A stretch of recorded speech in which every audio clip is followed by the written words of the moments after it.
ആത്മാവിൽ അലിഞ്ഞ പ്രണയം. രചന സുജാ സുബിൻ. അവതരണം ഷാഹുൽ മലയിൽ. Editing Faisal C M Nooncheri. നിന്നെ എന്നാണ് ആദ്യം കണ്ടെന്ന് എനിക്ക് ഓർമ്മയുണ്ട്. പക്ഷേ എന്നാണ് എൻ്റെ ഹൃദയം നിന്റെ ഹൃദയത്തെ കണ്ടെന്ന് എനിക്കറിയില്ല. ചില കാര്യങ്ങൾ നടക്കേണ്ട സമയങ്ങളിൽ നമ്മൾ അറിയാതെ തന്നെ നടന്നിരിക്കും, അല്ലേ കാശി? നീ എന്നെ പ്രണയിക്കുന്നുണ്ടോ? പക്ഷേ ഞാൻ നിന്നെ അഗാധമായി പ്രണയിക്കുന്നു. കാശിയുടെ സ്വന്തം ഉമ്മ എന്നറിയാൻ ആഗ്രഹിക്കുന്നു. കാശി, നിന്റെ പ്രണയമഴ എന്നെ ഒരുപാട് നനച്ചിട്ടുണ്ട്. ആ കുളിരിൽ ഒരുപാട് സ്വപ്നങ്ങൾ നെയ്തിട്ടുണ്ട്. അതിലലിയാൻ ആഗ്രഹിച്ചപ്പോഴേക്കും നീ മറഞ്ഞതെന്തി? എൻ മനം നിന്നിൽ അലിഞ്ഞിരിക്കുന്നു എന്ന് പറയാനായിരുന്നു ഞാൻ ഓടി വന്നത്. നീ സന്തോഷം കൊണ്ട് എന്നെ അടക്കി പിടിക്കുമെന്നാണ് ഞാൻ കരുതിയത്. എന്നിട്ടോ ഞാൻ അടക്കി പിടിച്ചുകൊണ്ട് പോവേണ്ടി വന്നില്ലേ? എനിക്കിഷ്ടമുള്ള നിന്റെ ചിരിയിൽ മുഴുകാൻ കൊതിച്ച ഞാൻ എൻ്റെ കണ്ണീര് കൊണ്ട് തഴുകേണ്ടി വന്നില്ലേ? നീ എന്നെ തിരിച്ചറിയുന്നുണ്ടോ കാശി? എൻ്റേത് മാത്രമാവാൻ കൊതിച്ച നീ ഇപ്പോൾ എന്നെ ഓർക്കുന്നുണ്ടോ? അത് നിന്നെ കാണാൻ ഞാൻ ആഗ്രഹിച്ച് വിളിച്ചപ്പോൾ അറിഞ്ഞില്ല കാശി, നിന്നെ എനിക്ക് നഷ്ടപ്പെടുമെന്ന്. ഉമ എന്ന നിന്റെ ഒറ്റ വിളിക്കായി ഞാൻ കാത്തിരിക്കുന്നു കാശി. ഉമ! ആ വിളിയാണ് അവളെ ചിന്തയിൽ നിന്ന് ഉണർത്തിയത്. രാജീവാണ്, കാശിയുടെ ഉറ്റ ചങ്ങാതി. എത്ര ദിവസമായി ഉമയെ നീ ഇങ്ങനെ? നീ ഒരു കാര്യം ചെയ്യും, ഹോസ്റ്റലിൽ പോയി ഒന്ന് കുളിച്ച് ഭക്ഷണം കഴിച്ചൊന്ന് ഉറങ്ങിയിട്ട് വാ. ഇവിടെ ഇപ്പം ഞങ്ങളെല്ലാം ഉണ്ടല്ലോ, എന്തെങ്കിലും മാറ്റമുണ്ടായി ഞാൻ ഉടനെ അറിയിക്കാം. കാശി ഇങ്ങനെ കിടക്കുമ്പോൾ ഞാൻ എങ്ങനെയാ രാജീവേട്ട? നീ സമാധാനിക്ക്. അവനിപ്പോൾ ബോധമൊക്കെ തെളിഞ്ഞില്ലേ? അപകടനില തരണം ചെയ്തെന്ന് ഡോക്ടറും പറഞ്ഞില്ലേ? പിന്നെ അവനിപ്പോൾ ആരെയും തിരിച്ചറിയുന്നില്ല. അത് പതിയെ ശരിയാവുന്നില്ല ഡോക്ടർ പറഞ്ഞ്. ചിലപ്പോൾ ഒരു മിറാക്കിൾ എപ്പോൾ വേണമെങ്കിലും സംഭവിക്കാമെന്ന് പറഞ്ഞില്ലേ? അവൻ്റെ ഓർമ്മകൾ തിരിച്ചു വരുമ്പോൾ ആ പഴയ ഉമയിൽ അവൻ അന്വേഷിക്കുക. അതുകൊണ്ട് നീ പറയുന്ന കേൾക്ക്. ഈ ഇരിപ്പ് അവസാനിപ്പിച്ചൊന്ന് റെസ്റ്റ് എടുത്തിട്ട് വാ. ഉമ പതിയെ രാജീവിനെ നോക്കി ആ ഇരിപ്പ് തുടർന്നു. രാജീവ് ചിന്തിച്ചു. 10 ദിവസമായി ആ പെണ്ണ് കണ്ണീരുമായിട്ട് ഒരേ ഇരിപ്പ് തുടങ്ങിയിട്ട്. ഇനി ഇത് തുടർന്നാൽ അവൻ എണീക്കുമ്പോഴേക്ക് അവൾ നഷ്ടമാവും.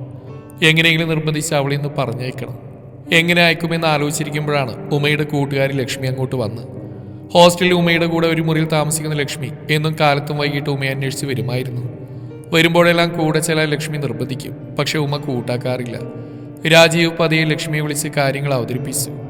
10 ദിവസമായി വീട്ടിൽ നിന്ന് വിളിച്ചാൽ 1-2 വാക്ക് മാത്രമാണ് ഉമ സംസാരിക്കുന്നത്. ഉമയുടെ അമ്മ ലക്ഷ്മിയെ വിളിച്ച് അന്വേഷിച്ചിരുന്നു. ആ അമ്മ വളരെ ടെൻഷനിലായിരുന്നു. ഒരപകടം നേരിൽ കണ്ടതിൻ്റെ ഷോക്കിലാണ്. പേടിക്കേണ്ട, ഒന്ന് നോർമലാകുമ്പോൾ വീട്ടിലേക്ക് അയക്കാമെന്ന് വാക്കുകൊടുത്തിട്ടാണ് ലക്ഷ്മി ഉമ്മയുടെ അമ്മയെ ഒരുവിധം സമാധാനിപ്പിച്ച്. ഈ വിധത്തിൽ അവളെ കണ്ടാൽ ആ അമ്മയുടെ ചങ്ക് വിടയും. എങ്ങനെയെങ്കിലും അവളെ ഇന്ന് കൊണ്ടുപോകണമെന്ന് ലക്ഷ്മി തീരുമാനിച്ചു. ഒരടുത്ത ബന്ധുവിന് അപകടം പറ്റിയ കാരണം ഹോസ്പിറ്റലാണെന്നാണ് ഹോസ്റ്റലിൽ പറഞ്ഞിരിക്കുന്നത്. പെട്ടെന്നൊരു ശബ്ദം കേട്ടാണ് രാജീവ് ലക്ഷ്മി തിരിഞ്ഞു നോക്കിയത്. ആ കാഴ്ച കണ്ട് രണ്ടുപേരുടെയും നെഞ്ചൊന്നാളി. ഉമ ബോധമില്ലാതെ വീണ് കിടക്കുന്നു. വേഗം തന്നെ അടുത്തൊരു മുറിയിലേക്ക് ഉമയെടുത്ത് കിടത്തി. ഹോസ്പിറ്റലായതുകൊണ്ട് തന്നെ ഒട്ടും താമസിയാതെ ഡോക്ടേഴ്സും നഴ്സുമാരും ഓടിയെത്തി. ഷുഗർ ഡൗൺ ആയതാ, ട്രിപ്പിട്ടാൽ മതിയാവും എന്നവർ പറഞ്ഞു. ലക്ഷ്മി വേഗം ഓഫീസിലേക്ക് ലീവ് വിളിച്ചു പറഞ്ഞു. ഉമയും ലക്ഷ്മി ഒരേയിടത്താണ് ജോലി ചെയ്യുന്നത്. ഒരു ടൂർ പ്ലാനിംഗ് ആൻഡ് മാനേജ്മെന്റ് ഓഫീസിലാണ് അവർ ജോലി ചെയ്യുന്നത്. ട്രിപ്പ് ഇട്ടുകൊണ്ടിരിക്കുമ്പോൾ അവളുടെ ബോധം വന്നും പോയി കൊണ്ടിരുന്നു.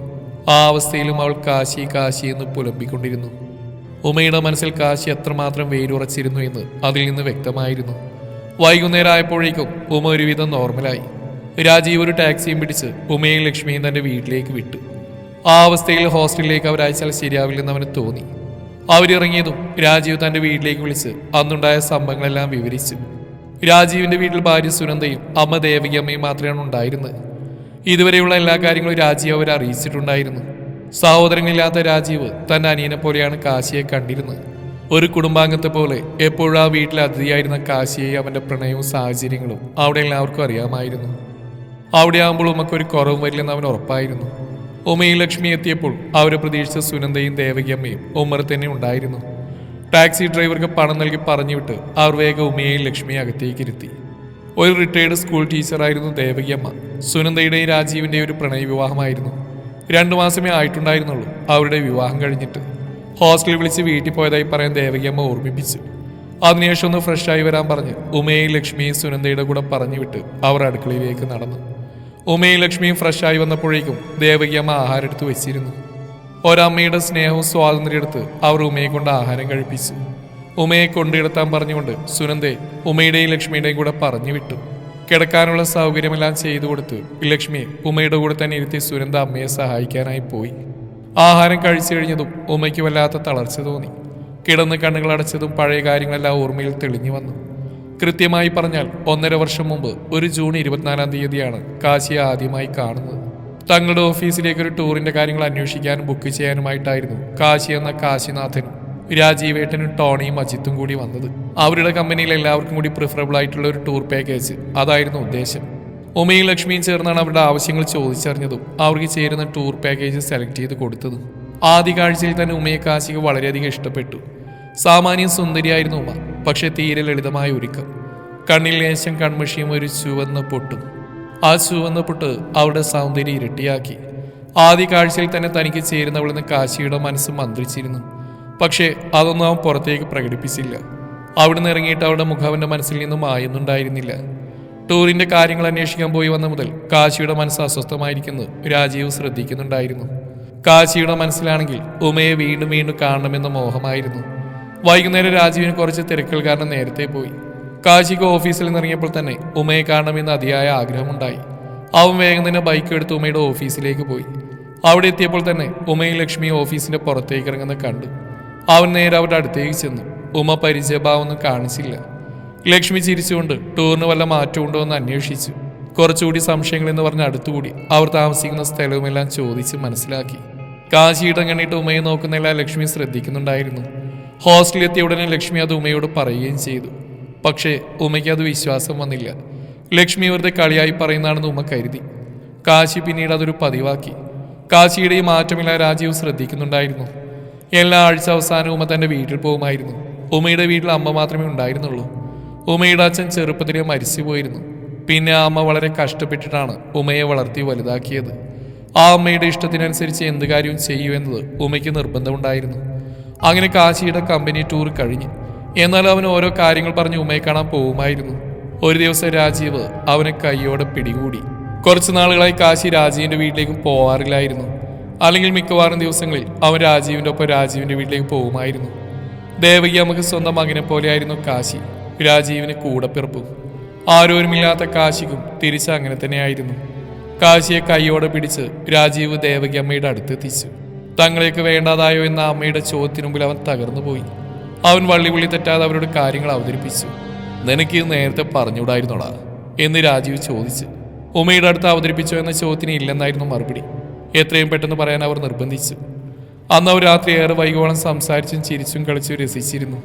പിറ്റേന്ന് തന്നെ ഉമയുടെ അടുത്ത് പറയാമെന്ന് അവൻ തീരുമാനിച്ചു. അന്ന് അവൻ അവിടെ തങ്ങി. അടുത്ത ദിവസം കാശിയും രാജീവ് ഒരുമിച്ച് ഓഫീസിലേക്ക് പോയി. അന്നത്തെ ജോലിയൊന്നും അവന് ശ്രദ്ധിക്കാൻ പറ്റുന്നുണ്ടായിരുന്നില്ല. എങ്ങനെയെങ്കിലും വൈകുന്നേരം അവൻ കൊതിച്ചു. അവന്റെ ഹൃദയമല്ലാതെ മിടിക്കാൻ തുടങ്ങി. ഇനിയെങ്ങാനും അവന് ഇഷ്ടമല്ലെന്ന് പറഞ്ഞാൽ അവൻ തകർന്നു പോകുമായിരുന്നു. അവന്റെ അവസ്ഥ കണ്ട് രാജീവും കൂടെ പോകാൻ തീരുമാനിച്ചു. പക്ഷെ അന്ന് ലക്ഷ്മിയെ മാത്രമേ കാണാൻ സാധിച്ചുള്ളൂ. ഉമയ്ക്ക് പനിയാണെന്നും അവൾ വീട്ടിൽ പോയിക്കാണെന്ന് ലക്ഷ്മി പറഞ്ഞു. അവർ വന്ന കാര്യത്തെക്കുറിച്ച് ലക്ഷ്മിയോട് സംസാരിച്ചു. ഉമയുടെ വീട്ടിലെ അവസ്ഥയും അവളൊരു പാവമാണെന്ന് ലക്ഷ്മി പറഞ്ഞു. ചതിക്കില്ലെന്ന് ഉറപ്പ് തരികയാണെങ്കിൽ സഹായിക്കാമെന്ന് അവൾ ഉറപ്പ് നൽകി. ഉമ തിരിച്ചു വന്നപ്പോൾ ലക്ഷ്മി കാര്യങ്ങൾ അവതരിപ്പിച്ചു. പക്ഷേ തനിക്ക് താല്പര്യമില്ലെന്ന് ഉമ പറഞ്ഞു.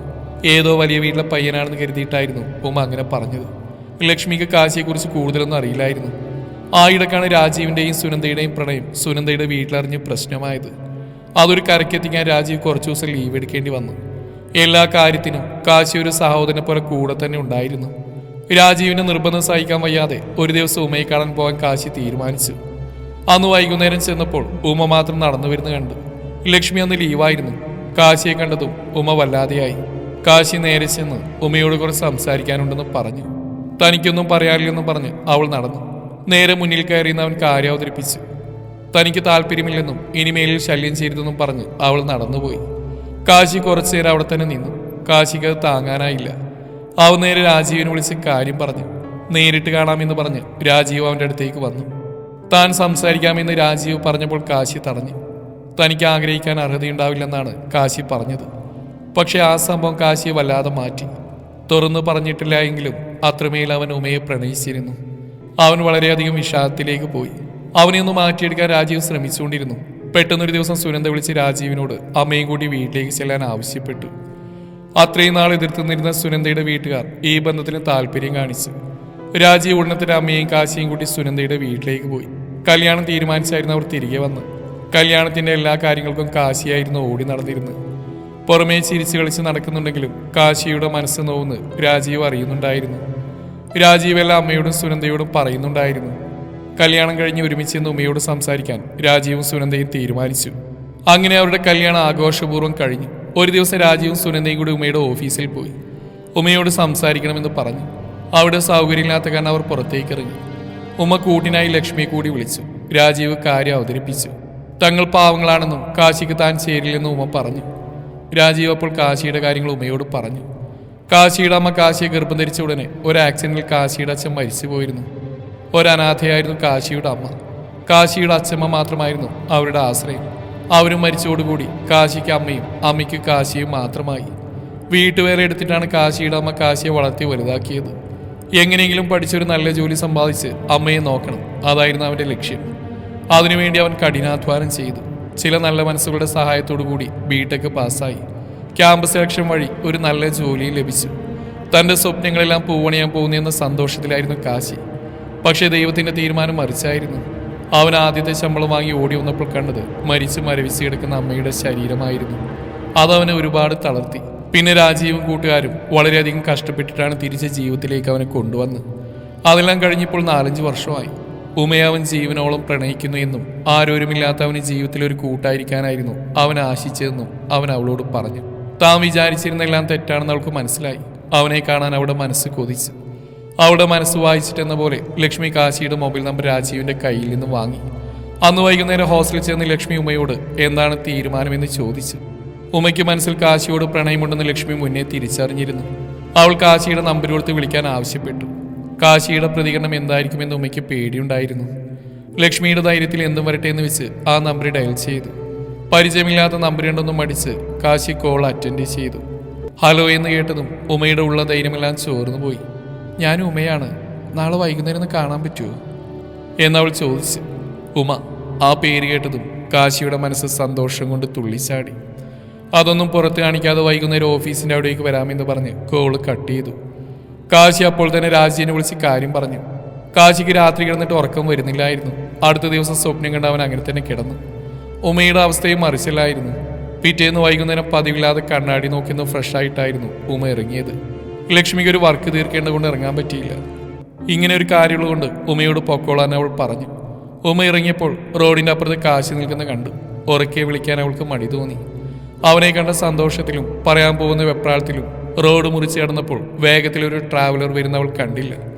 എന്തോർത്ത് തിരിഞ്ഞു നോക്കിയ കാശി കണ്ട് തൻ്റെ പ്രാണനെയും കുതിച്ചു വരുന്ന ട്രാവലറുമായിരുന്നു. ആ നിമിഷം തന്നെ അവൻ ഓടി അവളെ തള്ളി മാറ്റി. പക്ഷേ അപ്പോഴേക്ക് അവൻ അത് ഇടിച്ച് തെറിപ്പിച്ചിരുന്നു. പെട്ടെന്നൊന്നും മനസ്സിലാവാതെ തിരിഞ്ഞു നോക്കിയ ഉമ്മ കണ്ടത് വീണ് കിടക്കുന്ന കാശിയെയും ഒഴുകിപ്പരക്കുന്ന അവൻ്റെ രക്തവുമായിരുന്നു. കാശി എന്ന് നെഞ്ചുപൊട്ടുമാർ ഉച്ചത്തിൽ അവൾ വിളിച്ചു. കാശി എന്ന് വിളിച്ചുകൊണ്ട് അവൾ ഉറക്കത്തിൽ നിന്ന് ചാടി എണീറ്റു. എന്നെ രക്ഷിക്കാൻ എന്തിനാ കാശി നീ നിന്റെ ജീവൻ പോലും നോക്കാതിരുന്നു?